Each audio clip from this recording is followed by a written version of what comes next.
Okay, so you are the expert on this subject. Why is there a disconnect between the African governments and the diaspora? Well, I wouldn't say a disconnect. I would say when there's time to engage the diaspora, oftentimes it's around financial resources. Governments are not doing a great job to engage the diaspora for skills, technical assistance, and mentorship. I think that type of engagement needs to happen more on an ongoing basis. What opportunities are there, especially for the African diasporas, if they wanted to go back to Africa? Or how can they tap into the opportunities there? Sure. Country where my parents are from, Ghana, they had a year return. Ghana had a great opportunity to engage with diasporas for cultural and entertainment.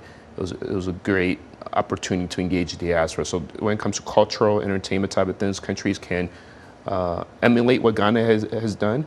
Unfortunately, COVID put a kibosh to that. So those are types of things that are good. I think there is probably more work that can be done, especially when it comes to healthcare and science and innovation.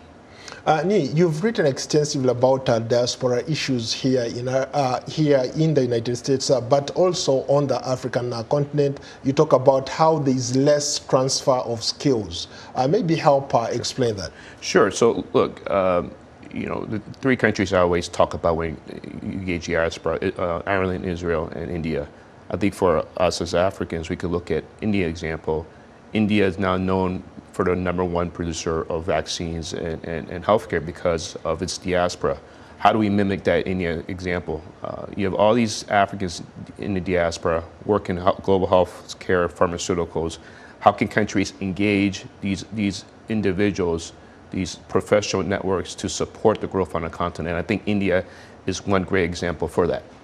How about when it comes to like skilled labor? We have people who are highly qualified, who are in the Western world, who perform all sorts of jobs. But when it comes to Africa, we lack. There's a little bit of a brain drain. Sure. I'll give you one good example. Morocco had this devastating earthquake last year. Do they know who in the global diaspora have backgrounds in disaster recovery, civil engineering?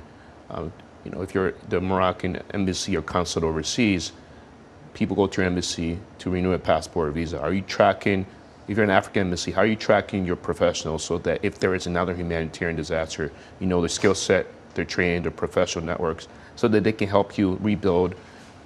It's an opportunity to use these professional networks as a force multiplier for development purposes. When I talk to a lot of my friends back home, the only time they engage me is when they want a little bit of money. When it comes to remittances, a lot of the people in the diaspora do that. How can governments tap into that? Yeah, well, I would say it's kind of like dating. When you're dating somebody for the first time, you're asking them to pay for your iPhone bill or your mortgage. I think when you're talking about diaspora engagement, it's a engagement that you have to build a rapport. Right? The only country I think can do it successfully, engaging your diaspora on a financial sense, is probably the Ethiopian diaspora because of their strong cultural tie. That grain Renaissance understand, which Egypt doesn't like. Ethiopia needs it for electrons. I think those strong cultural ties are one example as a case study that we can say, how has the Ethiopian government done this over 20, 30 years? How can other countries look at the Ethiopia example for their own purposes? Well, Nii, we've run out of time. Thank you so much. Nii Simmonds is a non-resident fellow at the Atlantic Council, a think tank based in Washington, D.C.